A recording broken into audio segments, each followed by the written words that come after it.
Welcome everybody to the latest episode. I said I was gonna start singing the intro.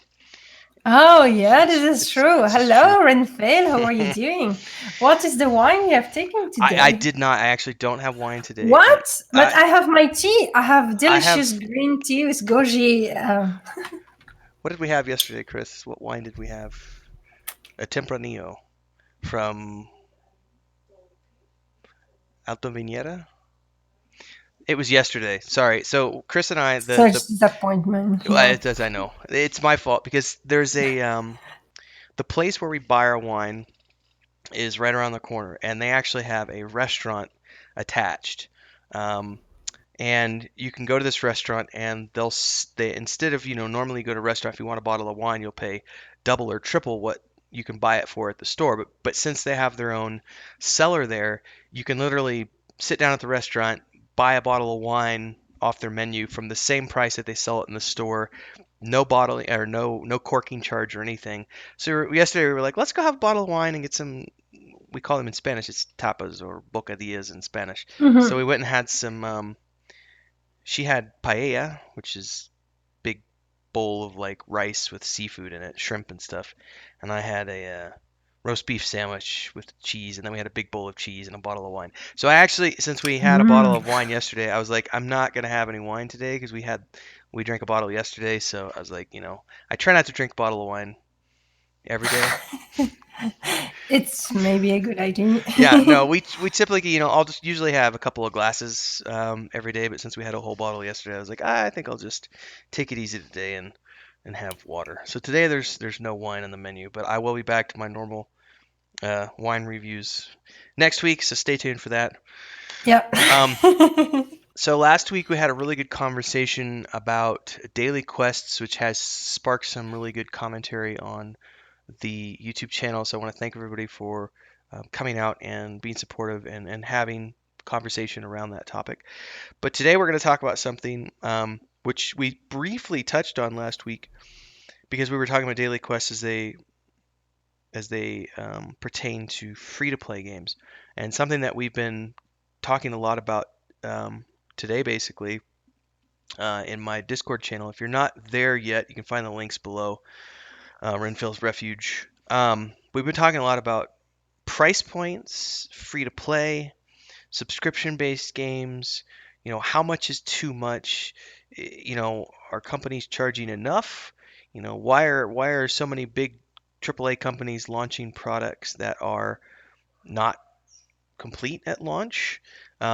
People are really coming down on ZeniMax over the Fallout 76 debacles. I mean, starting with the canvas bags that didn't show up. They weren't actually canvas bags, and then this whole subscription thing that they launched last week, or I guess maybe it wasn't last week. It's probably been a few weeks now. They launched a subscription-based service that the community is basically shitting on to the government of Australia, forcing ZeniMax to offer refunds because they view their product as a broken game. They view Fallout 76 as a broken game.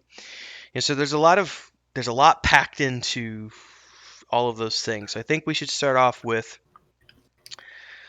why do you think companies, AAA companies, seem to be launching incomplete titles? And by the way, Fallout 76 is not the only example. I can so that I'm not throwing ZeniMax under the bus. Recent examples of this could include, for example, a lot of people did not like the release of Anthem from BioWare. A lot of people didn't like the release of Mass Effect Andromeda from BioWare. A lot of people didn't like Battlefront 2 when it was released because of all the loot crates and other issues with it. The Assassin's Creed games have often had very buggy launches. So why Let's speak is it? about Wildstar as Yeah, well. WildStar. I don't know enough about Brief. that game, so I can let you talk about that one. So I guess Hmm. the question I'm going to pose to you, and then I'll let you talk about it from your perspective. Why is it that companies, AAA companies, who are spending 200, $250 million conservatively to create these AAA games in these major franchises, why are these products launching to such miserable releases? Why are they so bug filled at launch? Um, and some people, there's a lot of different questions in there, so I'll let you kind of go with Yeah. that, and then we'll go from there. Well, I think that MMORPG is a massive project. The scope of what a MMORPG is just gigantic. When you imagine what you need to create, all the assets, all the gameplay, everything that need to be conceptualized, the stories, the writing, the music, the image, and all the programmers, and all the tester, and all the things, and mostly the concept, the gameplay, how it's play, how it feel. And there's so many iteration during the development. You can have the brilliant idea in your head and on paper, and then suddenly it's not working, and you need to find other ways to do it and stuff like that. So I believe that what's happening is that at some point the game needs to be launched because they need to start to make money, and that's why push the developers to release when they can.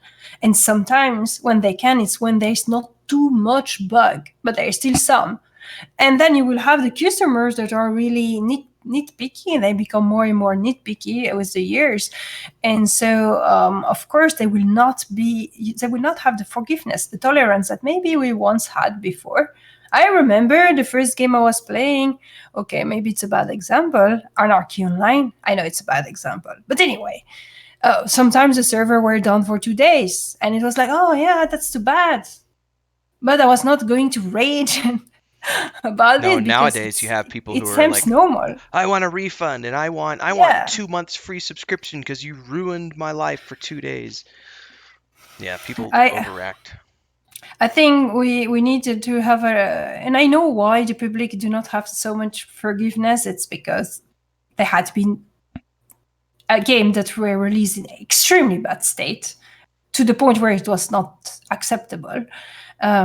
But still, I think the patience on the community is very short, and the competition, and how Yeah, to create a there's good game is there so much pressure, and I think, on the developers to produce something good. Well, I think there's also so many factors.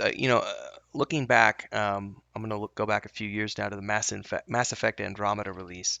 Um, I love the Mass Effect series.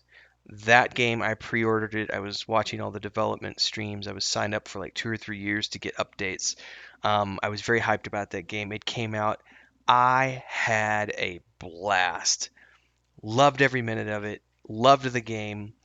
And I remember being confused and just kind of like shook my head like, why are people like this? Because within the first, day of that game coming out, the critics and just every website you would read, everyone was just taking a huge shit on BioWare because of this funky eye animation thing where some of the characters during animation sequences would have like, bug eyes. And at the same time, I can't remember what other game had come out around. There was a couple of other games that had come out around the same time, which had much better animation and had, there were other AAA games, and people were looking at these other games going, well, if these companies can make AAA animation look that good, why can't BioWare make AAA animation look so good? And those other games had their own flaws and their own bugs, which people were complaining about over there. But the thing that got me was the bug-eyed thing never bought like I had played the game for a good 40 hours before I started reading reviews, and I was just sitting there going, are people really this upset over, because I had seen it in game. There was a couple of animation sequences where there were some NPCs who they were in a conversation with my character, and their eyes were a little bug-eyed, and I was like, that looks kind of funky, but it didn't bother me. It didn't take me out of the game. It didn't bother my immersion. It didn't ruin the voice acting. It didn't ruin the story at all. And it was still, I had a great time in that game. Immediately turned around and replayed it with a female character on a completely different makeup, and had different characters in my party. Um, I think that's a good example of a game that came out that had, let's face it, bug-eyed animations in a few cutscenes is not a game-breaking feature. That's just people being anal retentive about it's not 100% perfect. And so the critics, went crazy over it, and it had a horrible reception, and it did so poorly that they canceled any DLCs for it, and they also canceled any follow-up to it, and it will be years before they ever get to another Mass Effect game if they ever do it again in the future as well.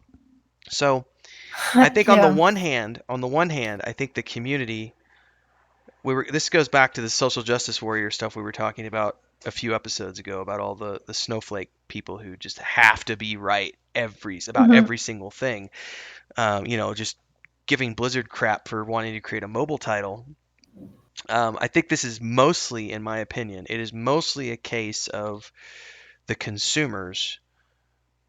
I'm going to go out on a limb here and say something that I could get in trouble for, but I'm going to say this is just a case of, in my opinion, consumers being a bunch of whiny little children as opposed to developers purposefully releasing a crappy product. Because, as you said, something a lot of people don't factor, if you've put $250 million into the game and you've got your publishers and you've got your investors and you've got all these people who are like, we're 15% over budget already. We're 3 months later than we were supposed to be. We need to launch the game now, because if we don't launch the game, we're not going to be able to make payroll. Like, we're not going to be able to pay salaries if we don't launch this game and generate $10 million of revenue. So there are pressures and things that a lot of people don't consider when it comes to the launch of games.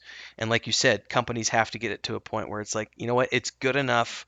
We're just going to have to take the risk that these few bugs aren't big enough to be an issue. But I think, as you said, as we've gotten further and further along the pipeline of gaming as an industry, people are far less forgiving than they used to be. And we Hmm. also have that vocal minority now who will go online and create a YouTube video about how this game sucks and you shouldn't spend your money on it. I'm actually of the opinion that those kind of videos should be illegal because that's slander. It's this gets into slander and libel, and you're purposefully trying to harm. It's not an opinion. You coming out and saying this game sucks, that's an opinion. You coming out and saying this game sucks and these people need to fail, so don't buy their game, you're purposefully trying to ruin their business.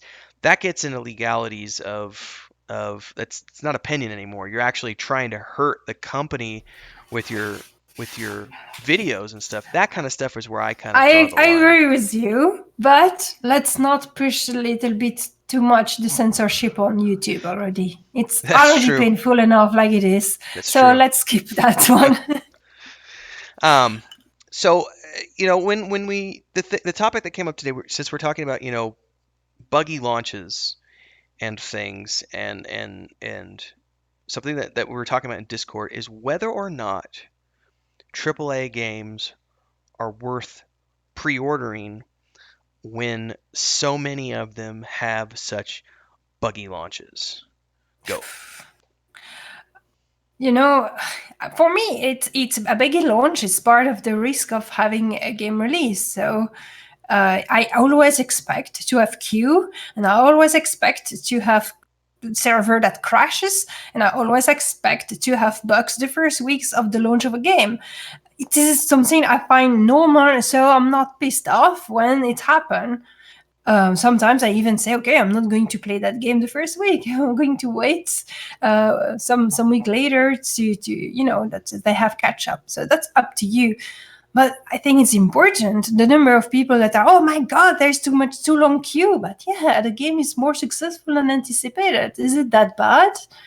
Or I mean, it's impossible. You think about this is the things that is a little bit annoying with how the community is nowadays. It's not really the fault of the community. It's not really the fault of the developer.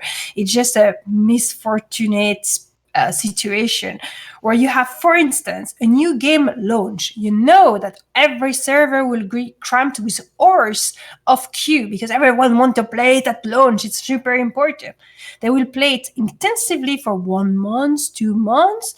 After that, most of the people will drop the game, not most, but a lot of people will drop the game. So the server will be down, and then you have that server. So the developers need to know, oh yeah, we will have a lot of people here, but this will just be temporary. How can we find a matching solution that will last long term? Because if you open too many server, it's not good. If you open too few, it's not good. You need to calibrate the right number and extend them and make them flexible. This is just one example of the many things that can be a super huge headache for developers, I think. That was the other thing too, because everybody was crapping on BioWare for the Anthem launch because I think it was during the second or third like open beta preview for Anthem. I took part in all of them, and the connectivity issues. There were a lot of connectivity issues. People getting randomly disconnected from the PS network and also from the Origin. I didn't play on the PC. I have it on the PS4, but I was getting randomly disconnected from the server with my PS4. Um, and you'd try to log back in, and it'd be 4 or 5 failed logins before you'd finally get back into the game, only to get disconnected again. And there were so many people who were like, I paid $100, whatever, I paid $100 to get access, to have the digital deluxe edition with access to alphas and all this other stuff, and I want my money back because I can't get in for this limited window 2-hour event. And I was like, I really, it's an open beta. That's what these open betas are to stress test. But everybody was saying, well, they already run an MMORPG, which is Star Wars: The Old Republic, and it's EA. They should have had the knowledge, and they should have been prepared, and they should have had all these servers ready, and they should have done this, and this. I don't think people understand the amount of hard work, blood, sweat, and tears that engineers have to go through for a multiplayer game in the first place. And also, no matter what your biggest expectations are, you're never going to anticipate enough. I think we've seen that with every single MMORPG that has ever come out, any type of multiplayer game that's ever come out, there are always, always bugs and hitches on the first few days because there's so many people hitting the login servers and so many people logging into the game. As much stress testing as you can do, a good example of this is there's only so many people who are going to be willing to stress test a game in alpha. There's also only so many who are going to be willing to do it in closed beta. There's also only so many who are going to do it in an open beta. You're never going to know for sure until launch day comes because there are so many people who will not touch a product until it's officially launched. They won't pre-order it, they won't take part in any open betas, they will wait until the launch day to actually log in. And that's when you're going to get, I'm going to throw a number out here which is not necessarily a true number, but it's a ballpark figure. There's a good 60 to 70% of players who won't touch the product until it's ready to go. And I apologize for the dog in the background if you can hear that. My neighbors are going down the stairs, and their dog always goes crazy when he's in the corridor. Um, so you can never anticipate, and no matter how much testing you can do, you're never going to be able to have enough data and to know for sure. And then other people will say, yeah, but it's the cloud era, and we should be able to spin up additional virtual servers in the within 90 seconds and no, it's not a 90-second deal. It's something where you've got, and in the case of a launch like Anthem, you've got millions of players logging in for the first time. There's a lot of load on servers. They have to make sure that they're doing things in the right order and making sure that they're spinning up the right amount of servers and putting everything has to be coordinated properly. And the same thing, like everybody complained during the launch of World of Warcraft Classic most recently. Think about this for a minute, because when they originally started, when we did the name reservations, there was only I think 6 US servers and 6 European servers, something like that. And then they launched an additional 4 for each locale, as I remember, on the day of, a few hours leading up to it. But then immediately following that, they spun up an additional 10 or 15 servers. I mean, there's I don't even know now. There's 20, 30 servers for the US side. I don't know how many there are for the European side.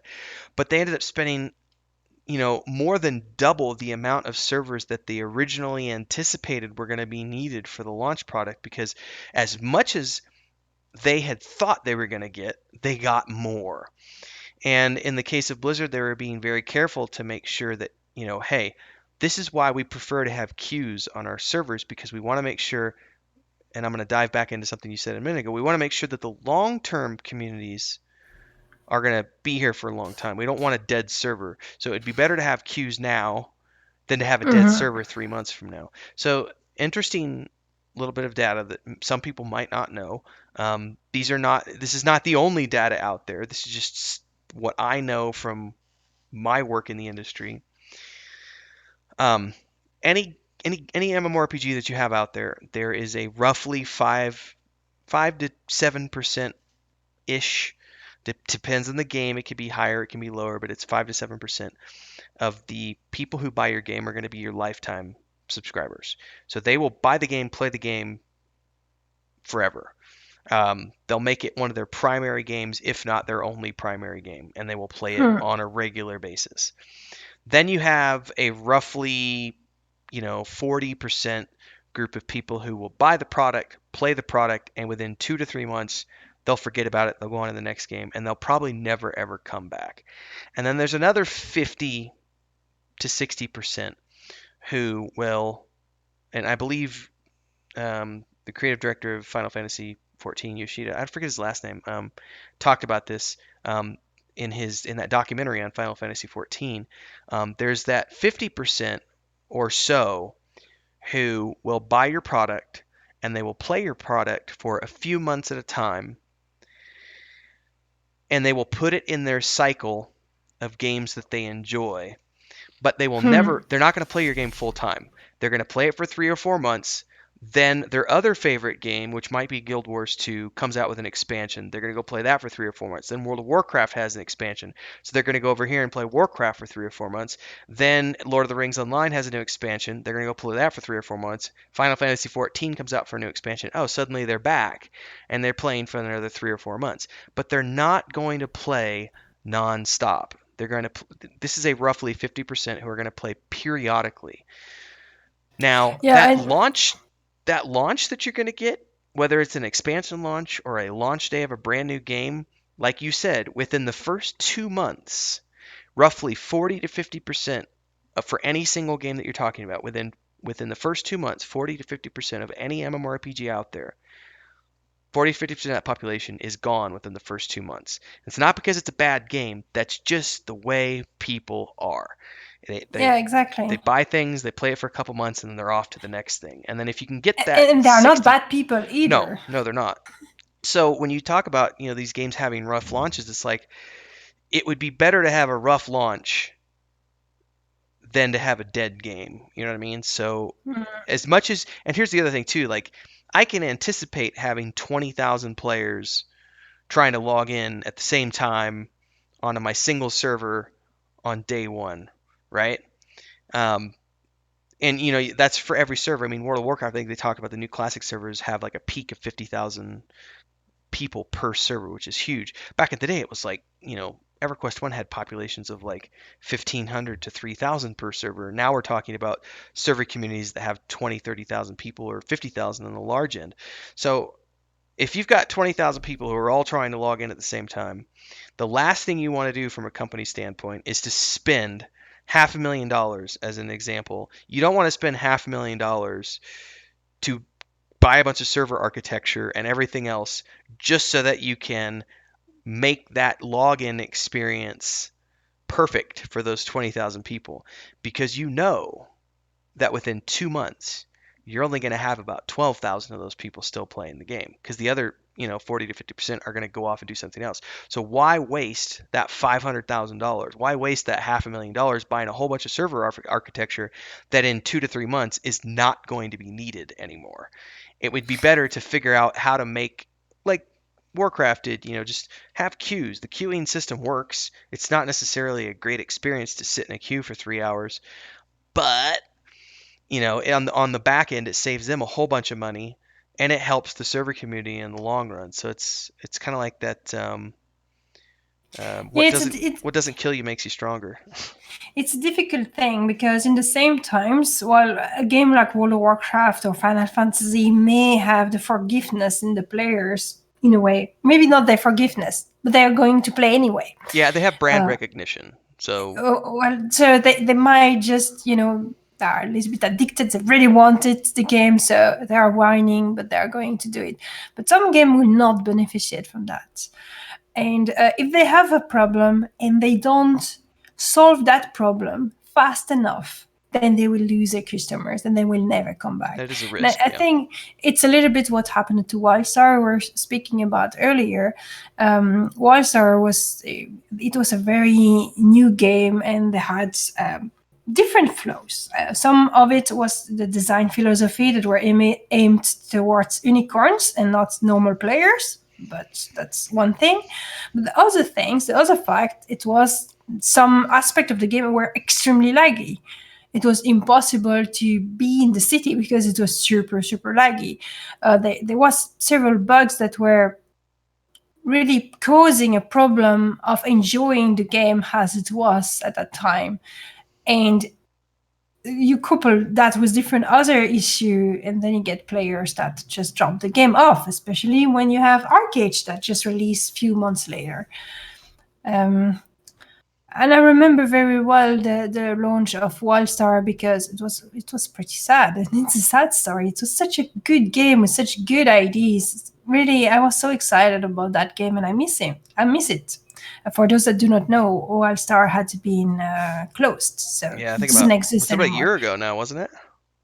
Yeah, probably. Um, But yeah, the launch it was really like everyone was excited. It was a new thing, and the main city was so buggy you could not walk in it because there was so much people and it was badly performing or whatnot, and there was many little things that were really annoying in terms of performance. And then you can had I these also look design at flows as well. another good example of that is Vanguard. Vanguard was another game that, for whatever reasons, we won't get into those today. Um, it was rushed to launch. It needed another 6 months of performance attunement and adjustments and optimization and more content being added to the game and everything. And when it launched, even those of us who had really high-end computers at the time um, were having some serious frame rate drops in certain areas. The performance was just horrible, and it turned a lot of people off. Um, I mean, I remember off the top of my head, the sales numbers were something along the lines. I think it sold 250,000 copies, at launch, which for a game at that time was a pretty good. That's a respectable number of copies for a subscription-based game. But within 6 months, it was basically a dead game because of all the bugs and all the issues and all the unoptimized content and getting to the end game and zones being empty and the game wasn't ready to be launched. But because they ran out of money, they had to launch it because they Hmm. didn't have any more money left to make payroll. So it's one of those scenarios where it was such a great game, but it had an unfortunate launch that it never recovered from. Because in some games, look at Final Fantasy 14 had a horrible launch, but it recovered. Elder Scrolls Online had a horrible launch, but recovered. Not every game recovers from horrible launches. Mhm. But that brings me back to the question of, you know, do you pre-order games or do you not? Because I know in our Discord, the I do. overwhelm. So I do as well. It's funny because in our Discord, the overwhelming discussion that I see, the overwhelming point of view that I'm seeing from our Discord community is that people just like are scared or refuse to pre-order games anymore because of buggy launches. And I don't like I already just this year like I pre-ordered Star Wars the Jedi Fallen Order. These are all PS4 games by the way, so they're not necessarily MMORPGs.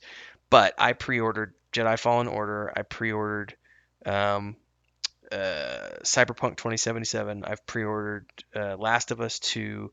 Some of these games aren't coming out until April of next year. Like I've pre-ordered these games well like 6 months or more in advance. Yeah. Last year I pre-ordered Red Dead Redemption 2. Can't remember what else. I know but I pre-order probably 10 or 12 games a year. To be frank Um, with you, I pre-order stuff. Like I just pre-order World of Warcraft Shadowlands, which I know I'm I will tempted. play. I'm tempted. But in the same times, I'm thinking, why have I just done that? I could have waited closer to the release It's of the not game. gonna I come mean, out for like a year. yeah, I have purchased the simplest version, so no fancy stuff. I have no advantage of getting the pre-order. Yet I've done it. So it's done. I have my expansion. My account is ready for the launch in 1.5 years or whatever. Which is, I don't know, it's a bit stupid, So maybe. the other question I think that goes along with that is, do you pre-order or do you kickstart? Do you support crowdfunded games?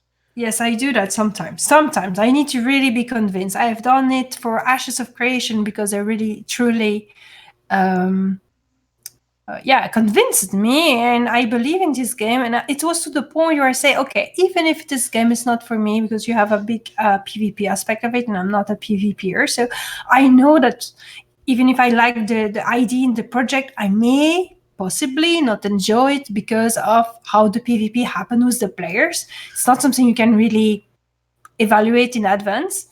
But I was thinking that the game, the idea, the concept was worth the money and the support. And so I decided, a little bit for the love of the genre, I guess. So I I'm have taking the risk. I pre-ordered Pillars of Eternity. I pre-ordered. Not all of these are MMORPGs, but I definitely kickstart, not just pre-order, but I kickstart. I have supported on Kickstarter multiple games. Um, Most recently, I don't think I've done anything recently in the last few years. I've mostly been just pre-ordering stuff for the PS4. Just because all the things that I pre-ordered on Kickstarter back around 2012, 2013 are still in development. Many of them Mm-hmm. are. A good example is Star Citizen. Now, I'm not in Oh, yes, that's one. I'm not in Star Citizen for a lot. I'm in it for $40, which was like the base, 40 or 50, whichever was the base package. And I am not one of the people who looks at that game and says that it's never going to come out or that it's a failure or that that Chris Roberts is stealing money from people. Like I'm signed up to their newsletters. I watch all their updates. I watch a lot of their YouTube videos. I watch all their streams. I see regular progress being on that game. I also see that, they originally set out to make this small, few $1 million game, and then the support was so overwhelming that he was able to go, oh crap, I can actually do a lot more than I thought I was going to be able to do because people are so psyched about this idea that instead of only Mm-hmm. producing an MVP, a minimal viable product, I can actually create this whole big thing. Um, and I love watching the updates for that kind of stuff. So I'm definitely not in the camp of people who distrust Kickstarter or distrust companies, and I refuse to pre-order. But I will say that when it comes to pre-ordering, I had a really good conversation a couple nights ago in Discord. I think it was with Adric, one of our community members. We were talking about, and this is going to segue into a slightly different topic, um, but the most games will, if we're talking AAA, for example, you're not going to see anything about that game until it's at most a couple of years out from launch, a year or two. They're going to wait until they have something that's in a beta state so that it's polished and it looks good so that they can start generating hype. By the time it's gotten to that point, most games take anywhere from 7 to 10 years if you're talking about these massive games. And I'm Mm-hmm. not talking about just MMORPGs here. I'm talking about MMORPGs as well as any of these open world um, big RPGs or any of these MMO style games like Destiny 2 or etc. These really big games take 6 to 8 years to develop on a low end, and they can go up to, like, I believe Elder Scrolls Online was 9 years. Cyberpunk 2077, which is coming out, is going to be a 9 year, if not closer to, I think it's more close to 10 year development cycle. If you go from the moment that they started the pen and paper design and started actually working on the design of the game all the way through the various stages. So with traditional game development, you're not seeing the previous 6 years of development time that most companies keep behind closed doors because it's considered boring to people. So I think what a lot of people are seeing right now is a lot of the games that were coming out on Kickstarter around 2012, 2013, whether they were from big name developers or not, we're now in 2019, which if you start in 2012, it's a 7-year cycle. So we have a lot of people who are like, well, a game like Star Citizen should have been launched by now because it's been 7 years. And it's actually like, well, technically, if you look at the scope of what they're building and the fact that they're still talking about being a couple years out, that's a 9-year life cycle you know, for a $300 million game, that's kind of par for the course. It's just that nobody is used to seeing the 6 to 7 years of time Mm-hmm. that goes into a game before it's relaunched. So what you see right now is you have all these people who have what's called Kickstarter fatigue, where it's like, well, all of these games I backed haven't come out yet. Therefore, all Kickstarter games must not ever be going to come out, and therefore I will never kickstart another game because you can't trust a Kickstarter company to ever launch a product. You also see people complaining about Pantheon. We've had people who have complained about our game as well. Um, we started our design process in 2014. That was when we started the we're going to sit down, we're going to design things on paper. We didn't actually start working with the Unity engine until the end of 2014. Didn't start having zones that we could run around in until early 2015, and we didn't start programming the game until the middle of 2015. So if you use that as our benchmark from the time that we actually started work on our game, we are now approaching the start of the 5th year. Or excuse me, we're midway through the 5th year at this point. Is my math correct on it? 2014, 15, 15, 16, Mm-hmm. 16? Yes, we are Yeah, already in something like that. 2019. Something like that. We're a few years in. So I can't. I hate doing math in my head. 15 to 16, 16 to 17, 17 to 18, 18 to 19. We're 4.5 years in right now to our programming. Coming up next year, we'll be hitting our 5th year of programming. And we have a lot of people who look at that and go, well, that's just, you should have had a launched game by now.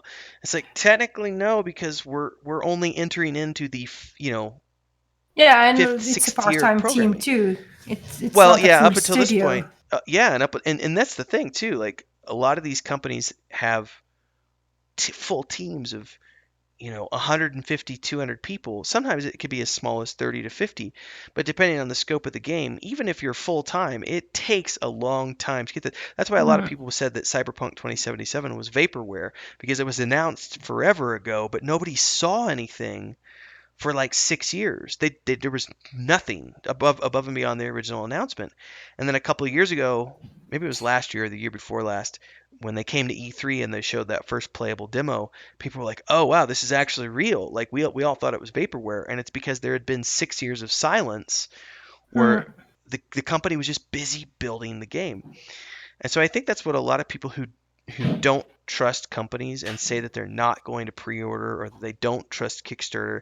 I think in the case of Kickstarter games, I don't think anyone anticipated seeing the boring side of game development. And I think what we're realizing is that nobody wants to pay attention to that, which just goes to show you that these traditional game companies who don't show you anything for 6 years are doing it the right Different. way. Yeah, yeah, they're doing Because it for a reason. if you show people every step of the way, people get bored. They're like, well, why aren't you making progress? Why aren't you're not moving fast enough? You should have been launched by now, and blah blah blah blah blah. And it's like I don't think any of you really understand how game development works or how even I on the inside I get frustrated sometimes with the iterative process because I will really like how something is coming together, but then we start adding these other things to the system and suddenly one of these things that we're adding breaks everything, and then we have to go back to the drawing board and go, well, why did it break?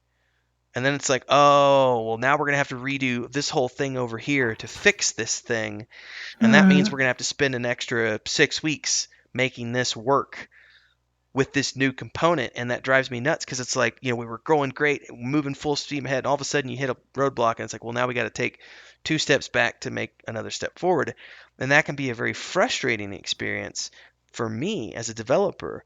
And now you look at it from the people on the outside who they want to see a new screenshot every Sunday. They want to see a new video every week. They want to see new. And it's like, yeah, it's not how this works. Like, the reason that you think it works like that is because by the time most traditional companies are ready to start showing you things about their game, they've already got enough of a game together where they have a whole world of content that they can go and pull from to get you all those screenshots and all the concept art and all the videos.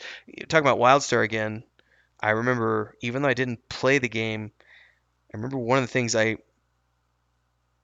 enjoyed was they did a bunch of like developer videos leading up to Oh the yeah, they were the launch. best. They were like Yeah. comedy style videos that were showcasing the mechanics and the features of the game. And I don't remember how often they came out or how frequently, but those are the types of things that are, it's a great marketing tool, but you have to have a fully fleshed out game ready to go before you're able to start producing that type of content. And when it takes 6 years, as an example, to get to that point, people don't really want to see what's going on for those 6 years because it's not exciting. It's literally just trench work. It's us down. I'll give you an example of what I'm doing right now that I can't share this on Twitch. I can't show this stuff to the community because it's not things people want to see. I am literally spending 4 to 6 hours a day in spreadsheets. So what I do is I go in and I say, okay, here are all these abilities for spells that use fire. I have to go into the spreadsheet and I have to, first, you put the title of the ability and you put, the name of the ability and what the ability does. And then you have to define all of these parameters. What's the radius? What's the range? How many targets can it affect? Is it an AoE? Is it a frontal AoE? Is it a self AoE? Is it a detrimental? Is it positive, negative? Does it have sub effects? Does it add a slow? Does it add a haste? Does it add a dot? Does it add a heal over time? Does it add fire damage over time? Does it have any other effects? Does it affect other spells that someone else is going to cast? Does it have any resistances to what resistances can it overcome? Does it add any extra threat? Does it add take away threat? Um, I mean, there are literally dozens of things that I have to manually put in for each individual spell and or ability in our game. That is not exciting. It's not something that people are going to see a screenshot of and go, "Oh my god, I can't wait to play this game because that looks so freaking cool." No, this is like the trench work that no one really wants to do, but it needs to be done in order so that I could turn that over to the programming team so I can give it to Bobby and say, "Put this into the game." On top of that, I'm also working on VFX. So a lot of the VFX, the putting together VFX, that's slightly more visually stimulating. So I can actually share screenshots and videos of some of that kind of stuff, and people look at that and they go, "Oh, well, that's cool and that's exciting." Well, it's just as exciting as what I'm doing with the spreadsheet, but because it's visual, people are visually attracted to that, so they think of that as progress being made. But in the grand scheme of things, I can't create a VFX for an effect until I first have an effect that actually works. And in order to do that, I have to go to a spreadsheet. And before I did it on a spreadsheet, I had to put together a master design document which had all of the abilities listed and what their basic scope was. And in order to do that, we had to sit down together on a couch and come up with the grand scope of what this game was going to be about and how the mechanics were going to work and all these things. There is so much that is notebook stuff, that people don't think about. I have dozens of these notebooks that I've made. I've now have dozens of these since we started this project.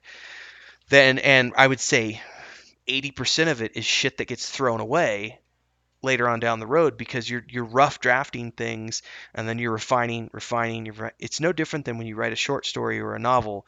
You have 7, 8, 10 drafts, and each time you do a draft, you're throwing stuff out, you're refining things, you're tweaking things, changing character names, changing character personalities, rearranging chapters, or an artist who goes in and works on a painting over the course of 3 months. There's so much stuff that I do on a daily basis in terms of design, um, on the game that it's not exciting. And if you think about that, there's 6 years, 5, 6, 7 years of that for almost every major project that's created, especially when you're talking about MMORPGs. Until Kickstarter came along, no one had ever been privy to that. And now everyone, and I think a big issue is because as much as we try to be transparent about what we're doing, at a certain point, you can only share so many screenshots of you working on spreadsheets before people are like, dude, you've been working on spreadsheets for 3 years. You're not making any progress on the game. And it's like, technically I am. You just don't realize it because you're not in the trenches with me working. Yeah. Rant. Rant over. It was a good rant. So, I have nothing to add. yeah, people who think that you can't trust Kickstarter, it's not necessarily the case. Oh, and I remember why I mentioned Adric's conversation on Kickstarter now, which kind of got me off on this sub-tangent. One of the things we were talking about the other night was when you look at a lot of these Kickstarter projects, it is crazy what people. These are the ones you have to watch out for. These are the Kickstarter projects that I would say are the ones that make me nervous, and I won't back them.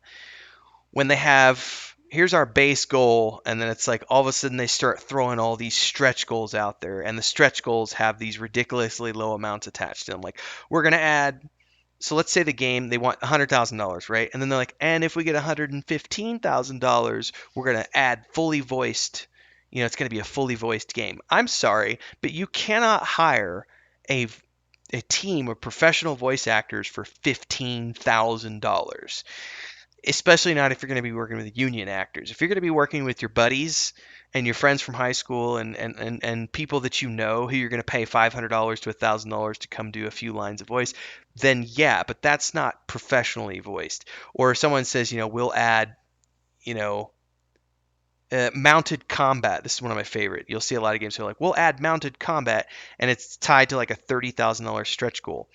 Okay, a good engineer is going to cost you $100,000 a year. That's just the reality of a good engineer.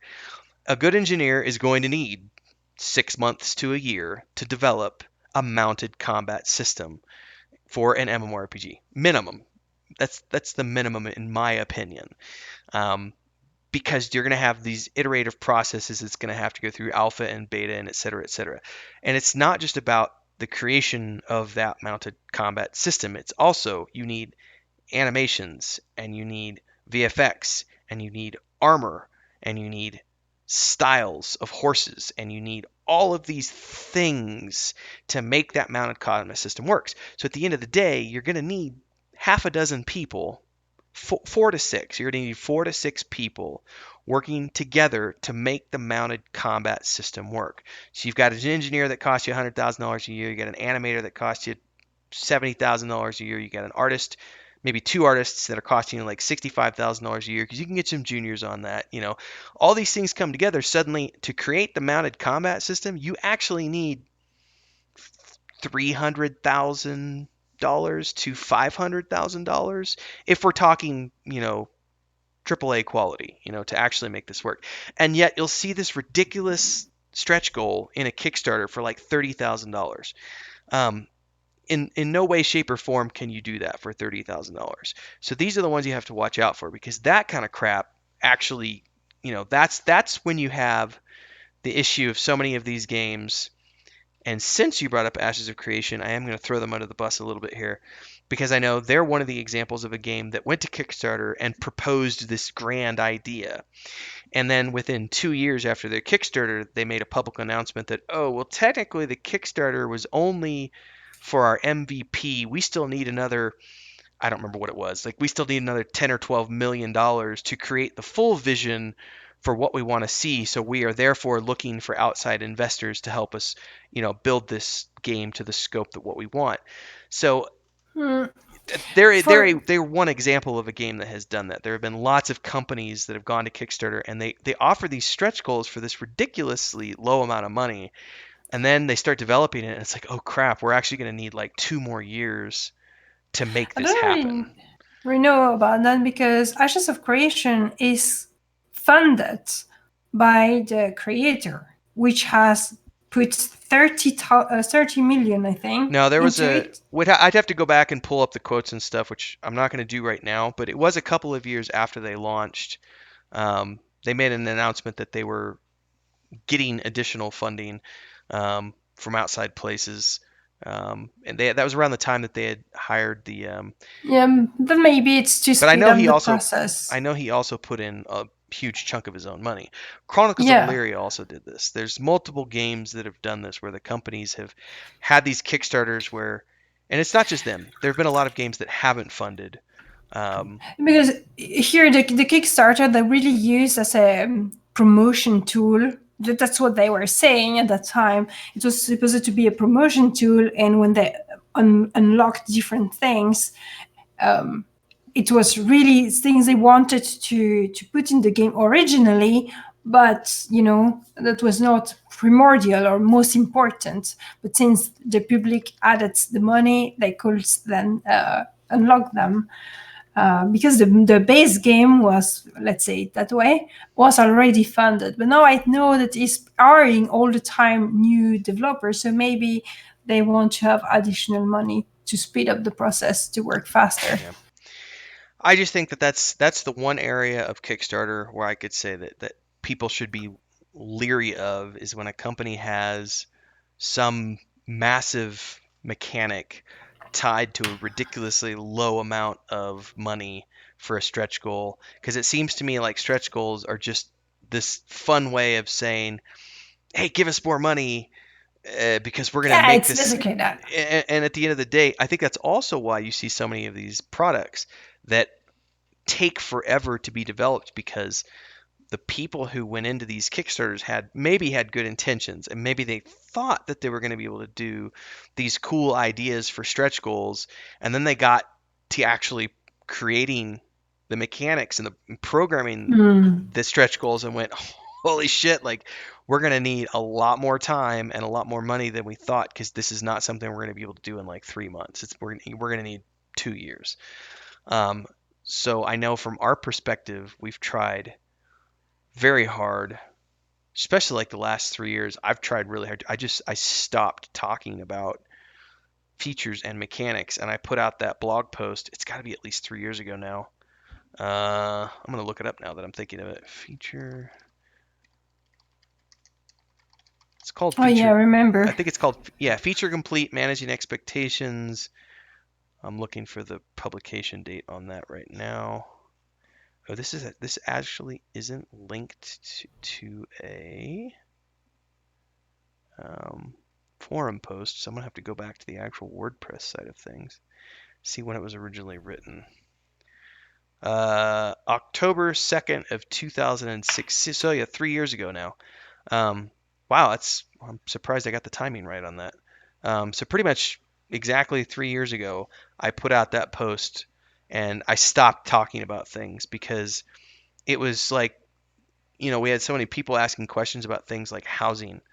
And it's like housing's not going to be in at launch. I'm sorry. I mean, I know I can say housing is an important part of the Saga of Lucemia, and we will have housing in our game. People look at that and they're like, "Well, you said you're going to have housing in your game, but you're not going to have it in at launch. That's a lie. You're lying when you say that you're going to." No, I'm not. I'm not lying when I say we're going to have housing in our game. It's just not going to happen at launch. So when we were getting in an issue where the first couple of years where we were doing the pre-order store and doing publicity, we had people who were misunderstanding the way we were talking about certain features and mechanics of the game. And so we had to make a distinction and say, let's slow down a minute and talk about the difference between the scope of the overall project and what's going to be at launch. Because every single MMORPG that has ever launched in the history of this industry, every single one, has started with something small and they have added features over time. And Hmm. each expansion adds something new. So, what's one of the first things? EverQuest 1 to this day still does not have. I believe I haven't played EverQuest 1 retail in a long time, but I believe it does not have a guild management tool. EverQuest 2, as I recall, did not launch with a guild management tool. But it eventually got one, or if it had one at launch, it got severely more sophisticated. Eventually, you got a guild bank. World of Warcraft Classic right now, there's no guild banks. Guild banks came later.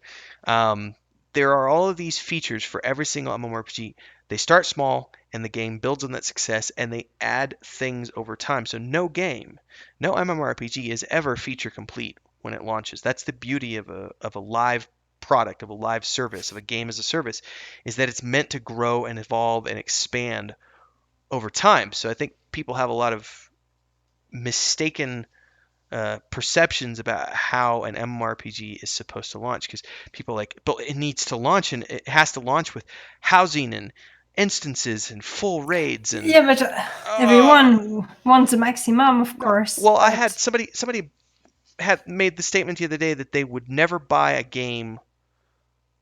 They weren't talking about, I think they were talking about Pantheon, but they were saying they would never buy a game like Pantheon or Saga or etc. when there are games like World of Warcraft on the market, because World of Warcraft, the question they were saying, they would never pay full value for a game, for an independent game, compared to a AAA product that's been on the market for 15 years, because the independent product that is charging $50 or whatever doesn't have the same amount of content as the 15-year-old game, therefore it's not worth their money. And I'm like, that's a bullshit argument, because it's still a these are still games that are worthy of being played. They're still very good games built by teams of passionate people, and no game launches with 15 years of content. Like, comparing a brand new title to World of Warcraft is not fair, because they've had 15 years to develop hundreds of I, zones, hundreds of raids. you're right. You're totally right. But in the same time, from the customer point of view, and the customer is merciless, if he just want to buy one game, he would just want to play one game, Sure. it can make sense that he choose a game that's filled with 15 years of content for the same price than the new one that is done from obscure studios that has not proven themselves yet, etc. I can understand that some people don't want to take the risk, but that's why there's other people that are pioneer and adventurer that want brave the unknown and are ready for I change. think a good example, I got to look at my desktop real quick because I can't remember the name of it. I think it was called Outward is the name of the game. It's called Outward, which is this really cool kind of obscure game from this little independent studio out of, I think it's there out of Canada. They have a small team of, I think, less than 20 people, if I'm not mistaken. But their game got a lot of press earlier this year when it came out, because it was, people liked it. It was this little hardcore single player game, but you could play co-op with a friend. And the one argument that I saw a lot of people talking about was that they said it was priced too high. And they said that it was too expensive because it was an independent product. And I don't think that that's a fair assessment. I think the price is the price. And I talked about this in a Diary of an Indie Game Dev episode, where I talked about Budweiser beer versus do they import Budweiser to Belgium? It's a Uh, horrible American beer. Just, it's a I don't commercial think so. beer. Why would we do that? We have all You our have your good own beer beers. from. This is the example I'm going to give you. Why would we have stupid American commercial beer while we are brewing our own Belgium has delicious? amazing Yeah. beers. And so, if well, the example I used in my episode was a commercially brewed beer like Budweiser, it costs like $2-3 a can or whatever, or a bottle. It's a horrible, cheap horse piss beer. It's really horrible. It's like water. But it's a commercial beer. Many people buy it. It's like a brand name beer in the United States. And you could buy it for $2 or $3. On the other hand, you have all of these handcrafted IPAs and craft beers, or beers from a country like Belgium, where it's actually an artsmanship to crafting beer, and it has a tradition of hundreds of years. And these are real beers, that are not these little 3% things. It's like, you've got 12%, 15% beers, and ales that have 750-year-old recipes, and there's a craftsmanship to these things.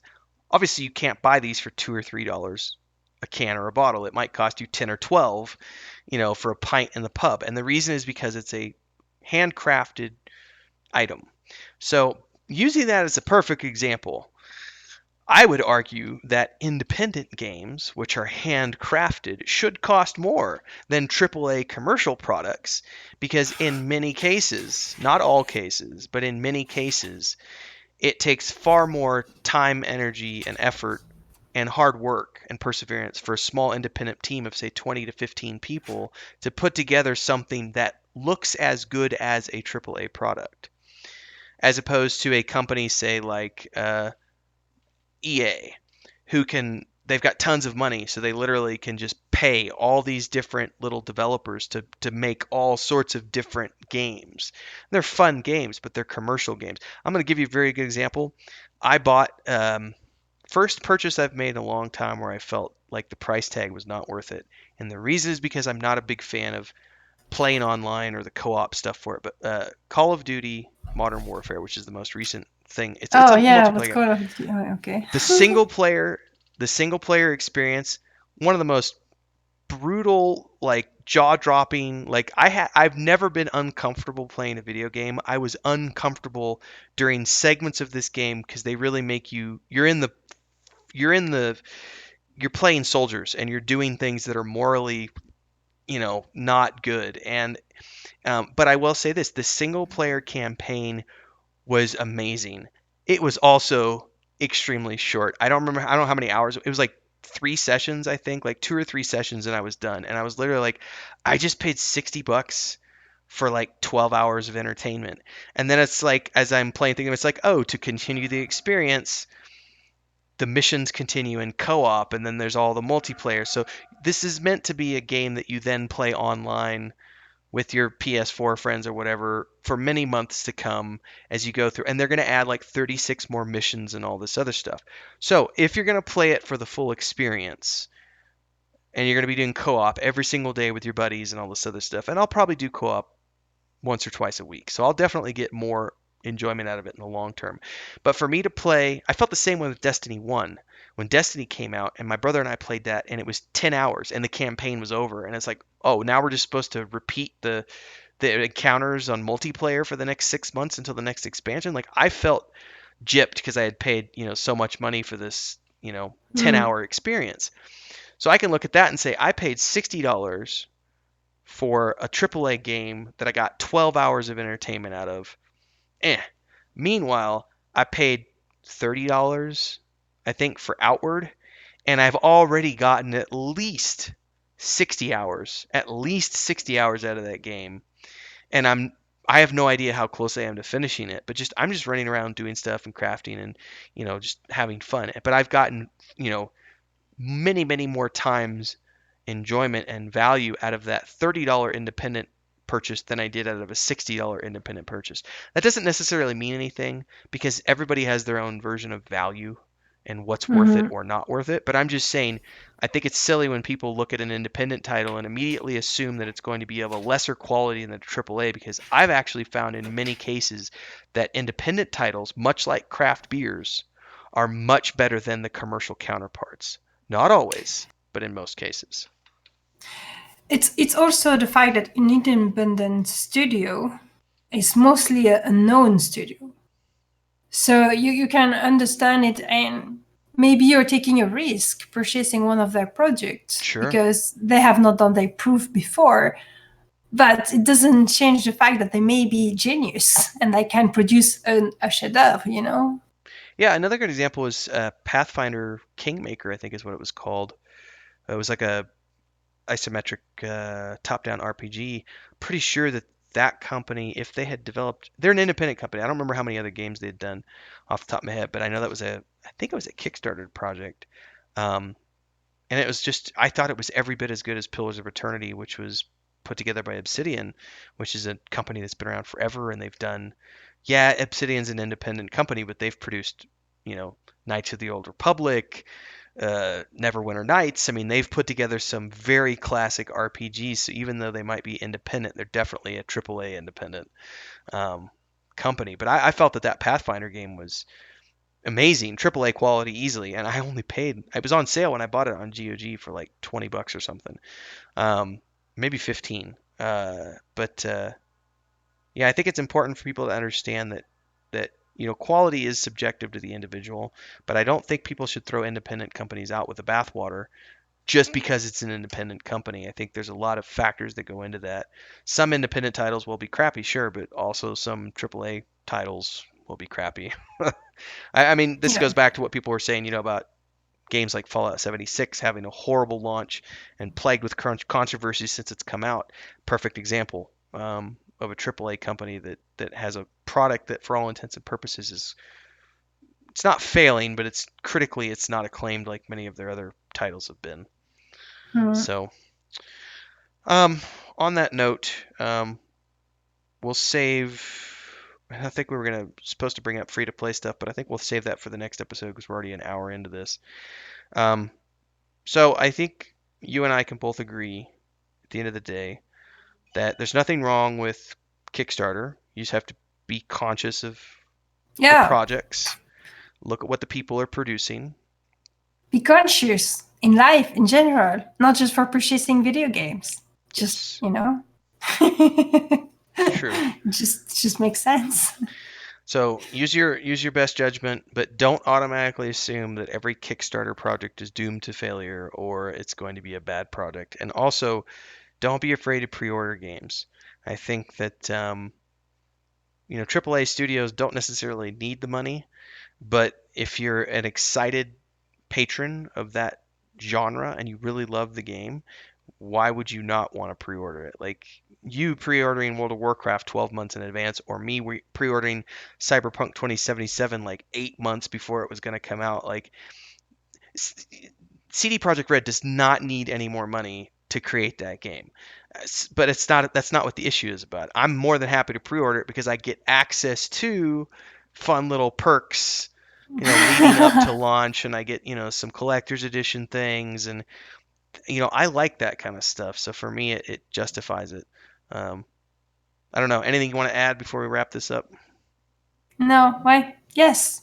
Support the developers of the game you like.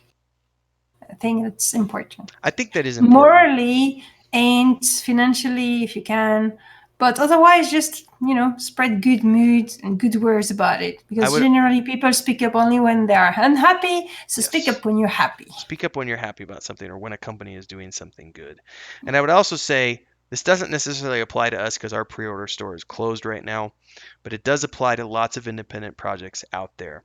If you like the vision of what the team is working on, give them your money. It might only, $40 it's $40. Like it's not that big of a deal. Everybody's got different financial obligations and et cetera. But something you have to understand about independent projects is they don't have access to millions of dollars of funding like the big companies do. And $40 might not seem like a lot in the grand scope of things, but when you add up 1,000 people giving a company $40, you're suddenly that's someone's salary on the team. 40,000 might not be a lot of money, but for little independent projects, you can hire a very good contractor on the art team, for example, for 40 grand a year. So these are little things where if you think about these projects that are put together by small teams of 12 to 20 people, two, three, $4 million for these little companies can go a very long way as opposed to the big studios that need 250 million. And I see a lot of people who will talk about how, well, I can't trust the independent studio because I don't know that they're going to be able to actually produce it. It's one of those things where everything in life is a risk. Everything. You risk your life every morning that you get up out of bed and go out the front door and drive in traffic. The least you could do is if you're happy about a project and you like the vision of a team, doesn't have And to you be can do ours. it. Doesn't have to be ours, but I would love it if it's ours.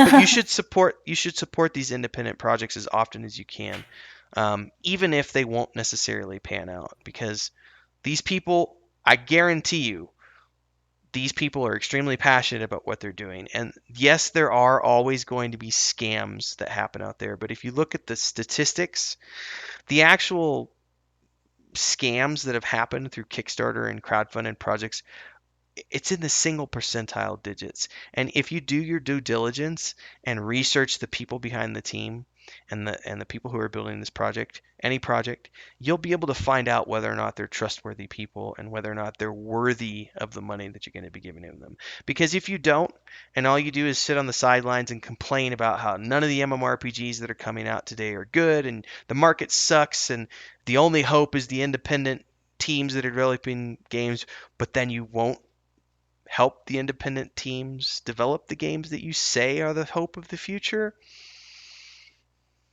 kind of hypocritical. So put your money where your mouth is. Help these games be made. There's a lot of good independent projects in the works right now. Pick your poison, and let's have a better gaming future in the 2020s because it's right around the corner. Yeah. All right. Thanks everybody for Take listening. care. See you next Thank time. you. Have a good time. Bye bye.